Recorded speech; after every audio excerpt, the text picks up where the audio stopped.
El gran circo geopolítico, la verdad detrás de las cumbres de Trump y la paz bloqueada. Muy buenos días, buenas tardes, buenas noches y bienvenidos a De qué hablan Geo con Rodolfo.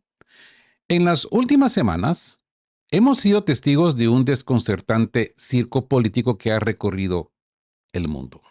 En medio de los titulares sobre cumbres y conflictos se está desarrollando un juego de poder silencioso que pocos comprendemos y que pocos comprenden. ¿Por qué el presidente Donald Trump llamó a su homólogo bielorruso Alexander Lukashenko antes de su reunión con Putin? ¿Qué se discutió realmente a puertas cerradas? Y lo más importante, ¿por qué la Casa Blanca está presionando para una paz que, según la ley rusa, es imposible? Hoy vamos a desentrañar los secretos detrás de las cumbres y el verdadero motivo por qué la paz está bloqueada. Y empecemos por esa misteriosa llamada telefónica entre Donald Trump. ¿Por qué Trump habló con Lukashenko antes de la cumbre con Putin?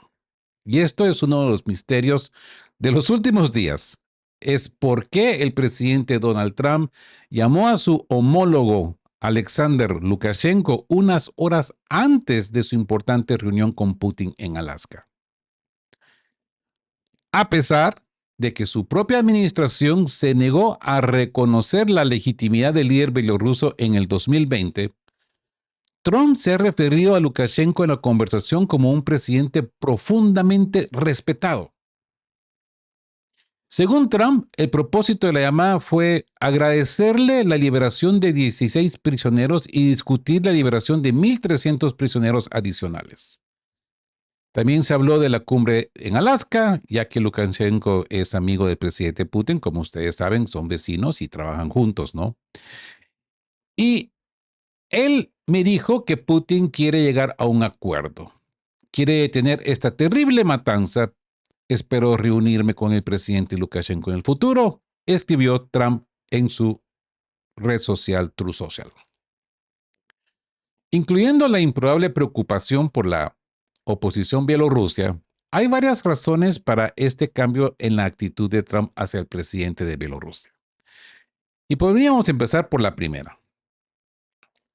Podría ser buscar información sobre Putin.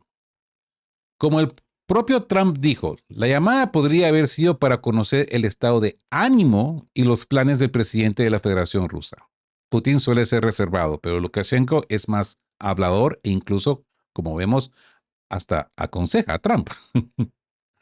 Un negociador estadounidense, John Cole, declaró: me dijeron que lo encantará que me hiciera amigo de él, lo cual hice.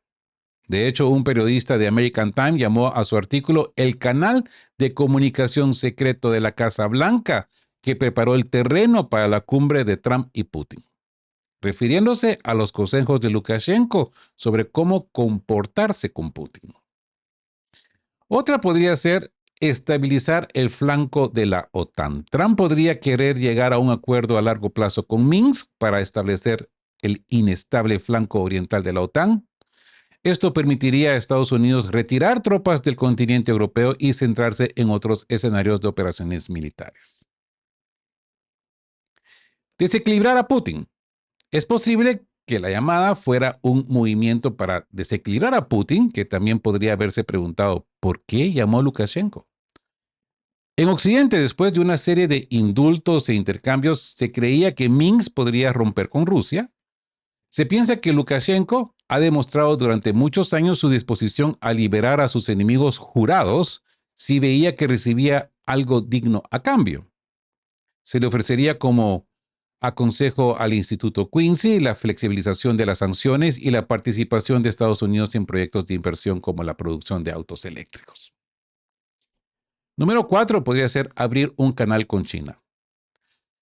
Trump sabe que Lukashenko tiene una muy buena relación con Xi Jinping.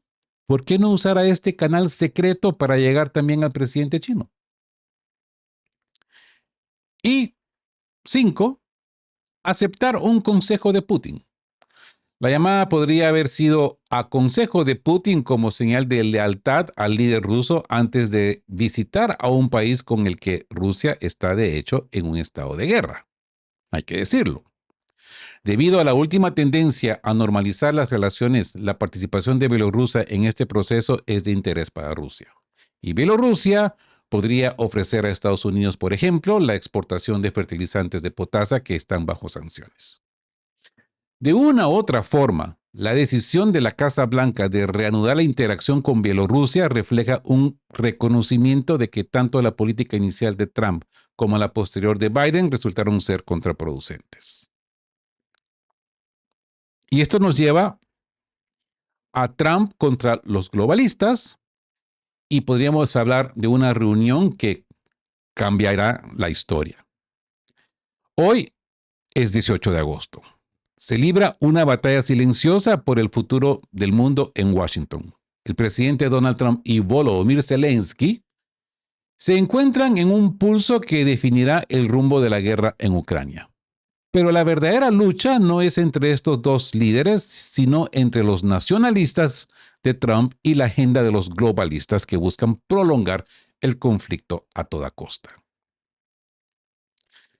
El presidente ruso Vladimir Putin ha jugado el juego de Trump de subir las apuestas al máximo y ha ganado, llegando a un compromiso favorable en la cumbre de Alaska. El resultado, una tregua reemplazada por la paz, el levantamiento de sanciones y el reconocimiento de territorios históricos como rusos. La reunión se llevó a cabo con respeto para Putin, lo que le quitó al régimen de Kiev el aura de víctima y a Rusia el estigma de agresor. Sin embargo, los llamados globalistas, líderes europeos y demócratas en Estados Unidos se niegan a aceptar los acuerdos. Para ellos, la guerra debe continuar al menos hasta las elecciones de medio término en noviembre o incluso hasta las próximas presidenciales en 3 años. Su objetivo, derrocar a Trump, primero ganando una mayoría en el Congreso y luego recuperando la presidencia. Ellos esperan que la Unión Europea pueda aguantar 3 años sin arruinar su economía. Pero el plan parece frágil, incluso para los más optimistas. Y aquí vemos pues las contramedidas de Trump, el ultimátum de Washington. Pero Trump no permitirá que este plan se desarrolle. Él ha sido muy claro sobre su posición en sus redes sociales. Anunció que se retirará de la guerra si no se aceptan las condiciones fundamentales que son: 1. Ucrania debe renunciar a Crimea. 2. Ucrania debe garantizar que no se unirá a la OTAN. Crimea, que Obama entregó hace 2 años, sin un solo disparo, no puede ser devuelta. Y nada de la adhesión de Ucrania a la OTAN. Algunas cosas nunca cambian, escribió Trump en su Truth Social. Para reforzar su posición, Trump utilizará figuras como el primer ministro húngaro Viktor Orbán, quien aboga por el pragmatismo. Este tiene el potencial de destruir los cimientos ideológicos del eje Washington-Bruselas. Si sus condiciones no son aceptadas, Trump no solo retirará a Estados Unidos del conflicto y levantará las sanciones, sino que también comenzará a comerciar con Rusia, vendiendo gas ruso directamente a Europa. Esto, en medio de las sanciones europeas, aniquilará la competitividad de la Unión Europea y la someterá a la política rusa de Estados Unidos. Y la respuesta de los globalistas y el futuro de la guerra. ¿Qué esperan los globalistas hoy? Creen que si Putin pudo convencer a Trump, ellos también pueden hacerlo. ¿Cómo lo convenció Putin? Les mostró un mapa detallado de cómo las Fuerzas Armadas rusas podrían presionar y llegar a las fronteras occidentales de Ucrania.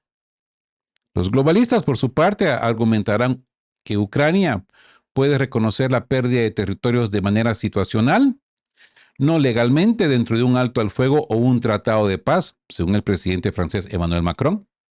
Además, insistirán en que la línea de contacto actual es la mejor para las negociaciones y pedirán más sanciones si Putin no retira sus fuerzas del Donbass. Sin embargo, Trump no tiene motivos para hacerle estas concesiones. Sus oponentes europeos, a quienes él considera globalistas, están intentando evitar cumplir los términos de los acuerdos comerciales e invertir en la economía estadounidense. Esta es una lucha que determinará si los planes del establishment de Washington-Bruselas prevalecen o si la nueva élite estadounidense de Trump y su vicepresidente J.D. Vance logra imponer su visión de un mundo de America First, Estados Unidos primero.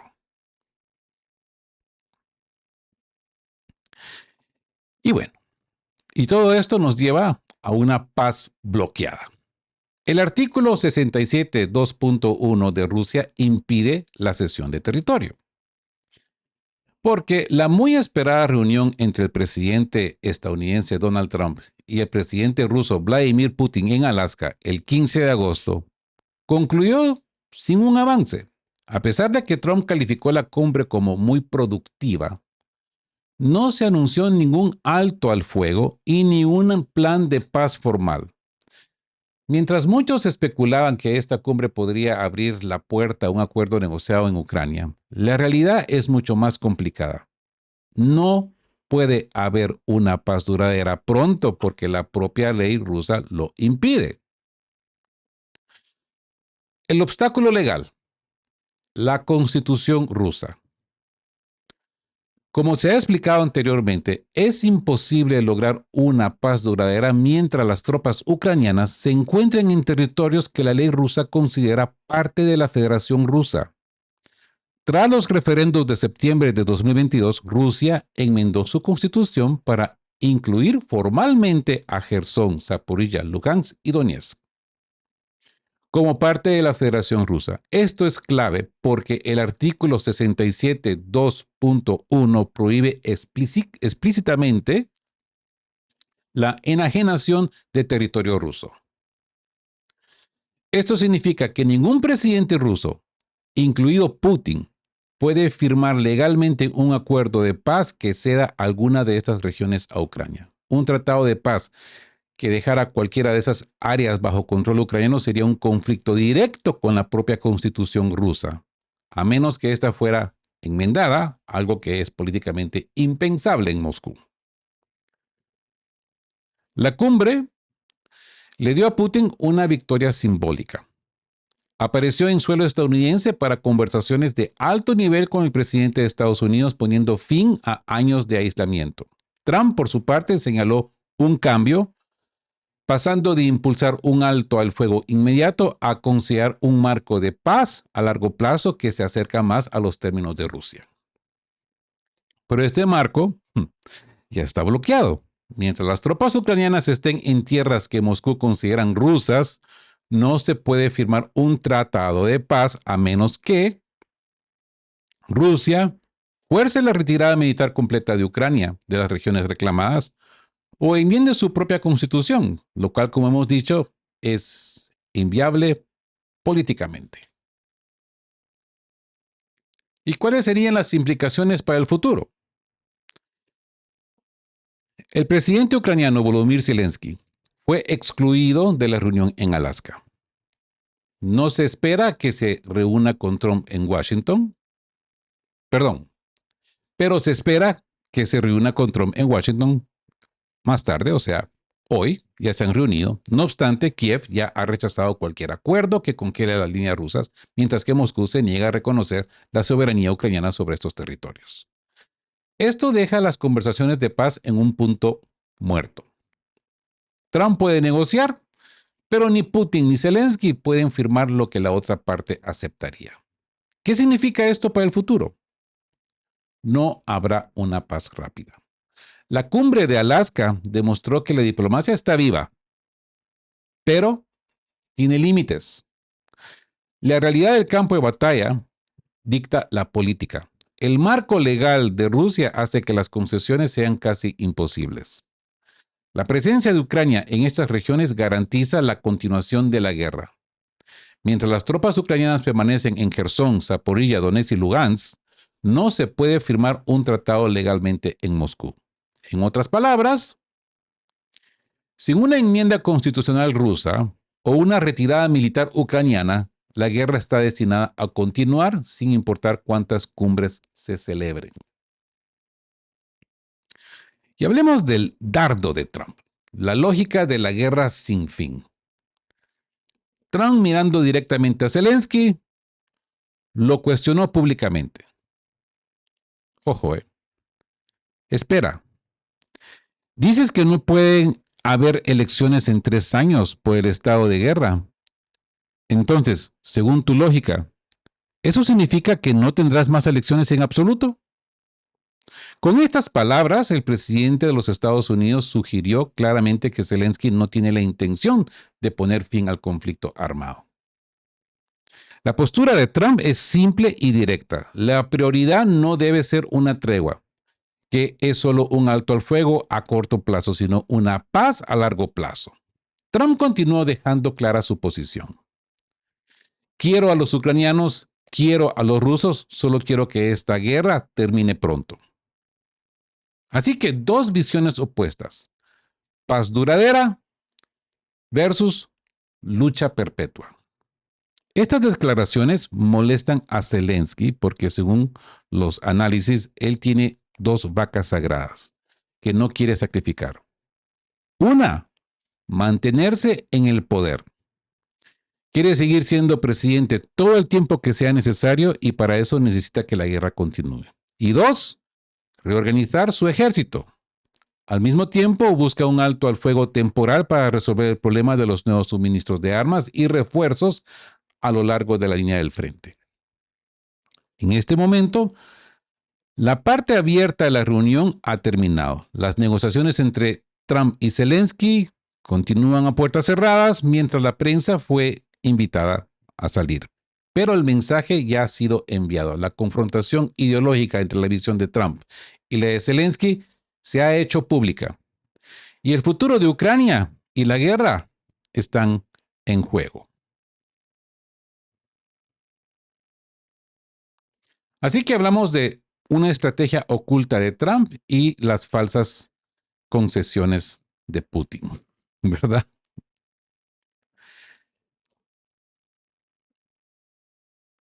La administración de Donald Trump está construyendo una narrativa masiva, una historia para el mundo entero. Una tregua y el fin de la guerra está cada vez más cerca. Para lograrlo, funcionarios de alto rango como Witkoff y el secretario de Estado Marco Rubio han lanzado una ofensiva mediática describiendo por primera vez los detalles de los supuestos acuerdos de alto al fuego. Pero aquí hay un punto crucial. La principal victoria de Rusia en estas conversaciones, a diferencia de los parámetros especulados que flotan, fue alinear a Estados Unidos con la demanda de Putin de acuerdo antes que el alto del fuego. De acuerdo antes que alto el fuego. En lugar de una demanda rival a Zelensky y Europa de alto al fuego antes que acuerdo. Esto por sí solo ya es un cambio de estrategia monumental. Ahora, varios medios de comunicación de alto nivel están informando sobre los contornos del trato y las supuestas concesiones de Rusia. Según lo publicado por Reuters, las propuestas de Putin a Trump en la cumbre de Alaska incluyen: no se planea un alto al fuego antes de firmar un acuerdo completo.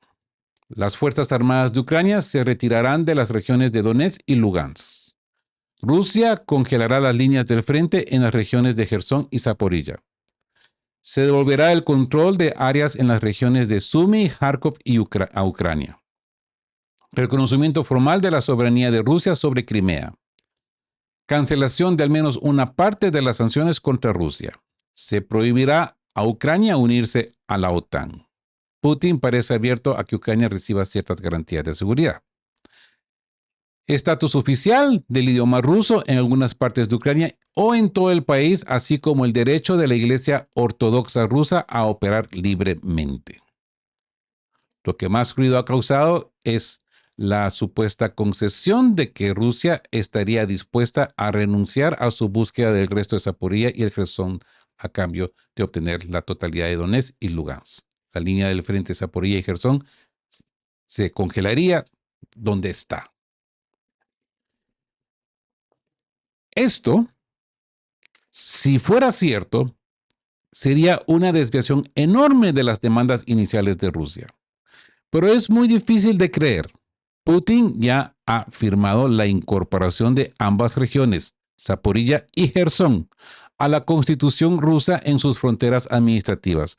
No existe un mecanismo real para que las abandone. Aquí hay varios ángulos. Primero, recordemos que los informes de los medios sobre supuestas concesiones rusas han resultado ser falsos en todas las ocasiones anteriores. Pero esta vez, las afirmaciones no provienen de fuentes ambiguas, sino directamente de la delegación de Trump. Entonces, ¿qué está pasando realmente? Hay dos posibilidades lógicas. Una duplicidad política.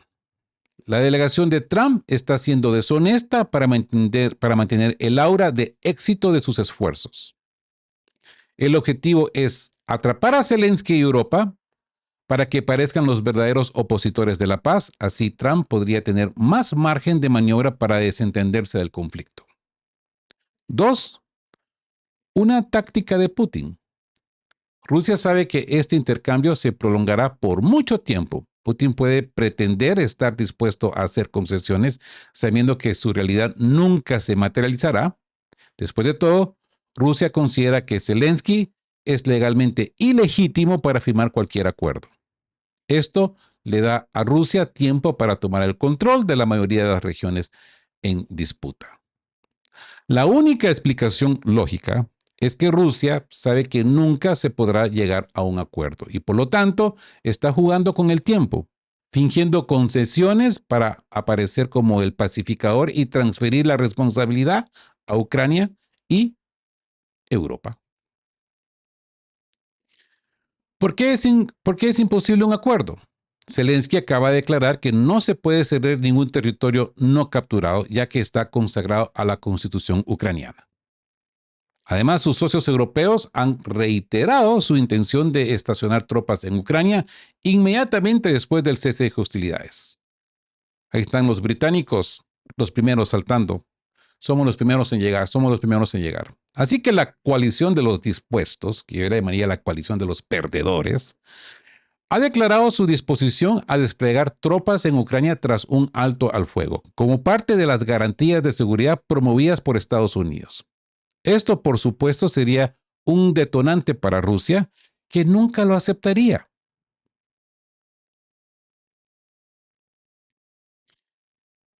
Y bueno, lo que estos reportes implican es que habría tropas ofensivas de la OTAN directamente en la frontera de Rusia. Esto va en contra de una de las principales razones por la que Rusia libra este conflicto existencial. Así que claramente algo está en marcha aquí. O bien, estos informes son una fábula, o Rusia y Estados Unidos están jugando algún tipo de plan secreto. Notemos la extraña y sin precedentes disparidad entre los aparentes resultados de la reunión en Alaska y las declaraciones de ambas partes. A simple vista, la cumbre pareció un fracaso total. Sin embargo, ambos lados la elogiaron como si las montañas se hubieran movido en el diálogo. Hay una extraña disonancia que casi insinúa un apretón de manos secreto entre Estados Unidos y Rusia. Sobre todo considerando lo amistoso que se veían los participantes, ¿verdad? Ahora, Zelensky y los líderes europeos vuelan a Washington para una reunión de emergencia. Se ha sabido que este Coven europeo ha prohibido expresamente a Zelensky reunirse a solas con Trump, porque están aterrorizados de que Trump lo presione y lo coaccione para que haga concesiones y acepte un acuerdo de paz desfavorable para el cabal europeo. Su trabajo es forzar a Zelensky a no hacer ni una sola concesión. Creen que la guerra aún puede continuar porque ven el potencial de la juventud ucraniana de 18 a 25 años como algo sin explotar todavía. Piensa que aún hay mucha más carne para desangrar a Rusia y evitar el colapso de la enferma Unión Europea durante algunos años más. Hay que decirlo. Zelensky ya ha comenzado a ceder un poco.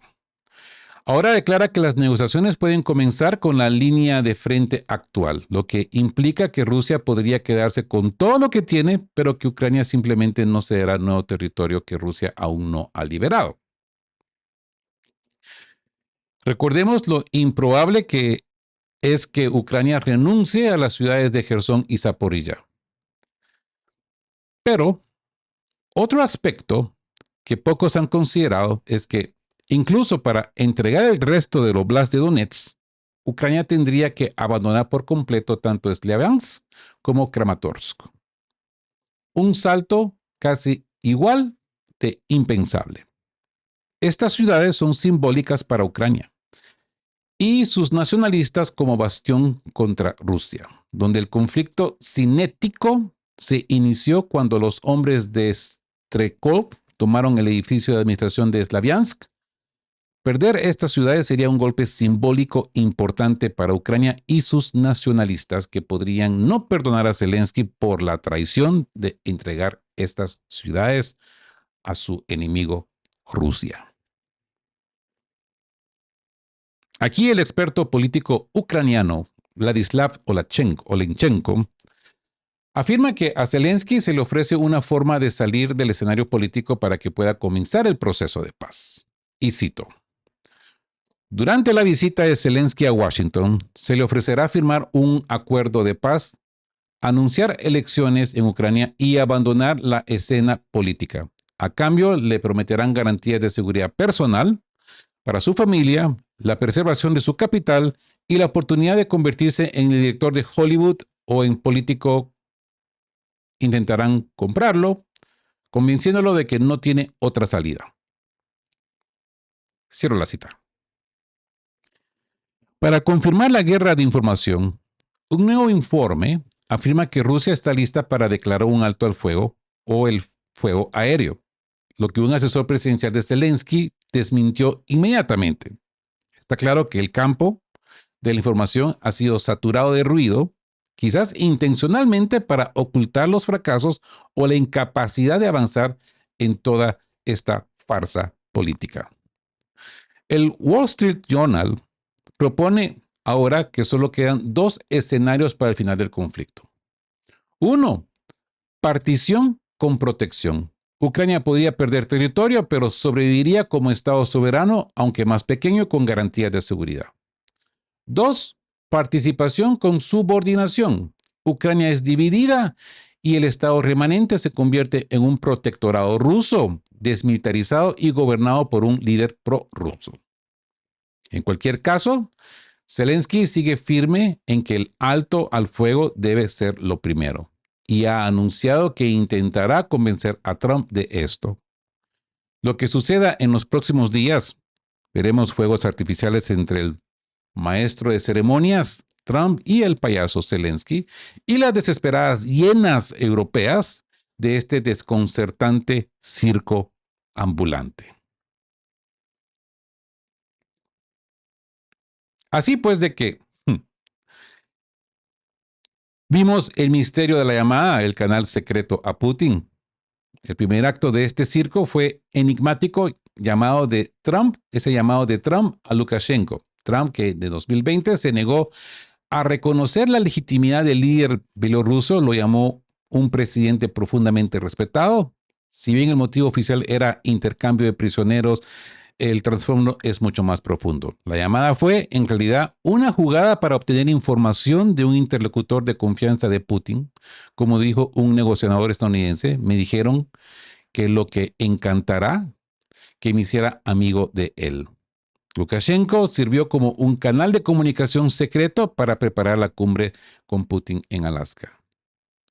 La cumbre de Alaska, símbolo y discurso doble. La cumbre de Alaska se vendió como un éxito rotundo. Trump y Putin elogiaron la reunión. A pesar de que no se anunció un alto al fuego, la victoria real de Rusia fue alinear a Estados Unidos con el principio de acuerdo antes que alto el fuego, lo que contradecía la postura de Ucrania y Europa. Sin embargo, aquí viene la primera contradicción. Mientras la administración Trump habla de un acuerdo en el que Rusia devolvería partes de Jersón y Zaporilla, hay un obstáculo insuperable.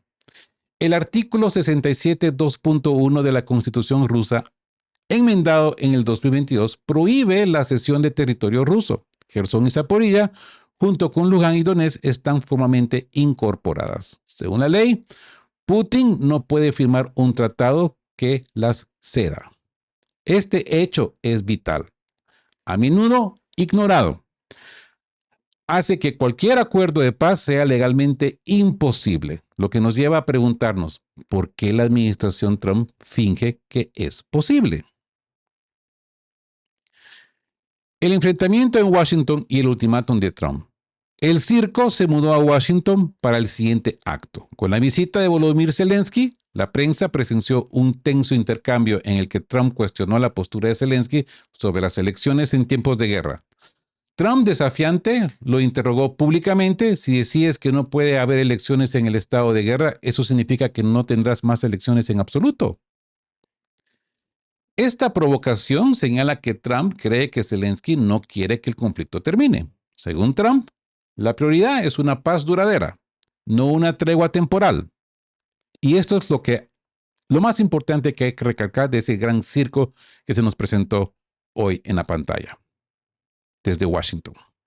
Esta visión choca directamente con la de Zelensky, quien, según analistas, busca mantener el poder mientras consigue un alto al fuego para rearmarse. Y la verdadera guerra: globalistas versus nacionalistas. El pulso va más allá de un simple desacuerdo. La agenda de Trump, que se define como nacionalista, busca desvincular a Estados Unidos del conflicto y priorizar sus intereses. Esto lo pone en contra de los globalistas, los líderes europeos y los demócratas, que necesitan que la guerra continúe para debilitar a Rusia y evitar su propio colapso político. Es por eso que el cabal europeo, temiendo que Trump fuerce un acuerdo desfavorable, prohibió a Zelensky reunirse a solas con él. La guerra también se libra en el campo de la información. Mientras se habla de paz, la coalición de los dispuestos de Europa ha declarado que desplegará tropas en Ucrania tras un alto al fuego, un movimiento que Rusia vería como una provocación directa en su frontera. Al final, este circo nos deja con dos posibles desenlaces según analistas como el Wall Street Journal. Partición con protección. Ucrania pierde territorio, pero se mantiene como Estado soberano y seguro. Y partición con subordinación. Ucrania es dividida y el Estado remanente se convierte en un protectorado ruso.